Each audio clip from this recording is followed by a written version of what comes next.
वा.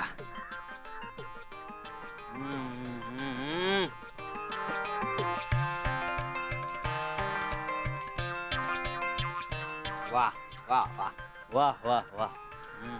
काय चव आहे नाही अण्णांच्या हाताला. एक नंबर. मसाला दूध साधं पण काय बनवतात ना. बदाम पिस्ते काजू एकदम प्रमाणात ना. एकदम सणकून घातले. सणकून काय उरलं थोडं दे ना. अरे दे दे. तुम्ही कधी आलात? दुसरा गोड घेतलास ना तेव्हा झालं. ते मला त्याचं असं झालं, म्हणजे मी हा ग्लास घेऊन त्या नवीन गेस्टसाठी गेलो होतो. कोण कोण गेस्ट कोण. ते फॉरनर. अच्छा बल्लाळ साहेब. हा तेच. बल्लाळ साहेबांसाठी घेऊन गेला. बरं मग मी हा ग्लास त्यांच्या समोर असा घेऊन गेलो आणि ते मला म्हणाले, रमेश किती वाळलास तू. होय. माझ्या हाडाची काढ झालेली त्यांना दिसली हो. होय. ते कोणालाच दिसत नाही. काय काय. मला म्हणाले, ह्या दुधाची गरज मला नाही तुला आहे, तूच पिये दूध, म्हणजे माझ्या पोटात गेल्यासारखं वाटेल असं म्हणत होते. काय सांगतोस काय. शपथच घातली हो. होय. डोळे भरून आले. नाही त्यांचे म्हणजे आता या माणसाच्या आयुष्यात आधीच एवढं दुःख आहे, आपण रडून त्याच्या जखमीवर मीठ कशाला चोळायचं. नको. बरोबर. तुम्हीच सांगितलंय ना काय आपल्या इथलच्या गेस्टचा मान ठेवायचा म्हणून. Correct correct. काही खातपीत नाही होत, उपवास करतायत. आता आपण काळजी करायला पाहिजे. काय थोर उदात्त विचार आहेत रे तुझे. आप्पांचे विचार आहेत. करेक्ट.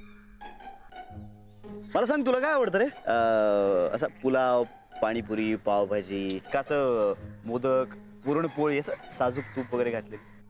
असं का विचारताय. नाही तुला जे आवडतं ते सांग. अण्णांना करायला सांगू, म्हणजे बल्लाळ साहेबांना काय खायला घालायचं ठरवता येईल ना. सांगू मोदक वगैरे.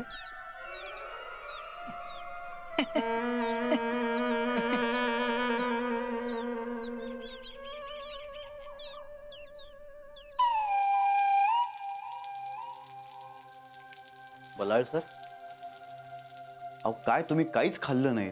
दूधही परत पाठवून दिलं. नाही नको रे, इच्छाच नाहीये.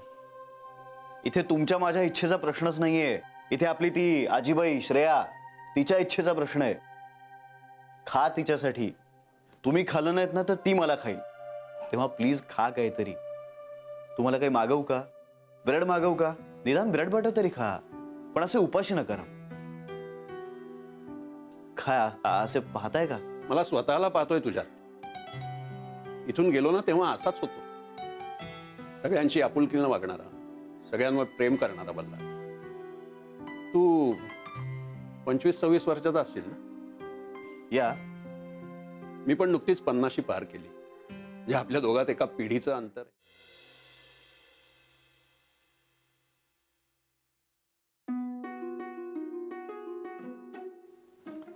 रोज त्याच चवीच्या भाज्या खाऊन आधी कंटाळा आलेला आहे. ही तुझी मटाराच्या सालीची भाजीची कल्पना मस्त आहे. काय म्हणाला.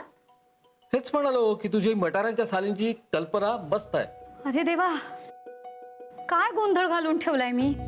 मस्त कल्पना आहे. इनफॅक्ट मी काय म्हणतो, तू ही तुझी रेसिपी अण्णांना शिकव. रामाश्रीची स्पेशालिटी म्हणून लोक या भाजीवर अगदी तुटून पडतील. जरा म्हणून काही गंभीरपणे घेऊ नका. हे असं सगळं हसण्यावारी नेलत ना तर होत्याचं नव्हतं होईल. काय झालं. एक तर आधी माझं ना चित्त नाहीये थाऱ्यावर. हे हे सगळं ना मला पटत नाहीये बघा. चित्त थाऱ्यावर नाही असं काय झालं. अहो झालं काहीच नाहीये, पण वेळीच थांबवलं नाही ना तर होईल. अरे काय कोड्यात बोलायची काही स्पर्धा आहे का. नीट काय झालं ते सांग ना. अहो नाही म्हणजे गौरी बघा ना. आत्ताच बघितलं तिला. मस्त नाचते ती. नको इतकी नाचतीये ती. म्हणजे आपल्या इथे दरवर्षी गणपती उत्सव होतो. दरवर्षी सांगते मी तिला, अगं बाई नाच नाच, पण एकदाही तयार झाली नाही. आणि आता बघा कशी एका पायावर तयार झाली येते. अरे मग चांगलंय की. एका पायावर नाचायचं म्हणजे तुला काय चेष्टा वाटते. तुम्हा पुरुषांना ना काही म्हणजे काही कळत नाही.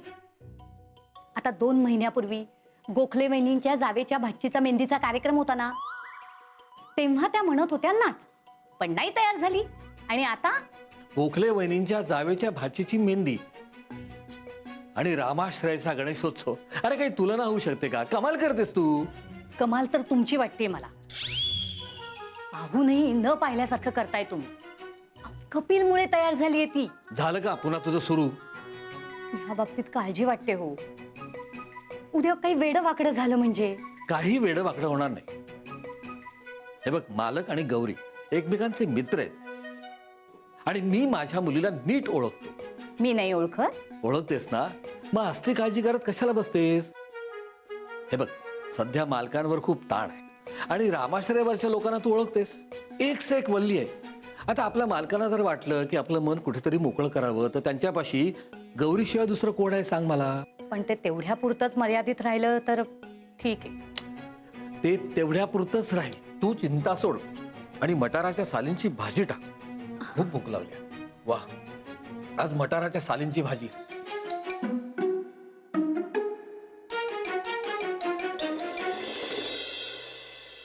एकदंताय विद्महे वक्रतुंडाय धीमहि तन्नो दन्तिः प्रचोदयात्.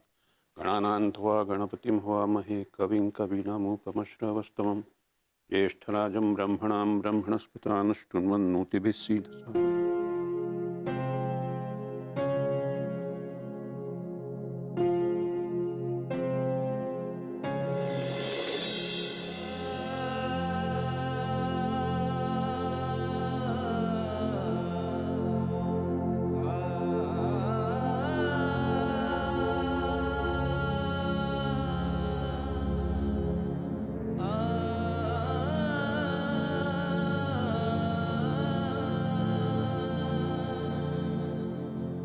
रावण बाळ जातो काशीला हे मात्या पित्याची कावड खांद्याला हे श्रावण बाळ काशीला चिपरो काय चालला तुझा काय चालला? ओ मुझको भी डांस सीखने का है. तू डान्स करतस हाँ. मग गेटवर कोण उभं राहतला? मैं नहीं जाएगा. हाँ? इस साल मैं स्टेज के ऊपर जाके डांस करेगा. वो हर साल मैं ऑडियंस के इधर जाके बैठता है. वो जामड़े मुझको बोलता है जाके तालियां बजाओ. अभी मैं अकेला जाके कैसे बजाएगा तालियां? तुम सब लोग उधर कलाकार रहता है, मैं नहीं रहता है.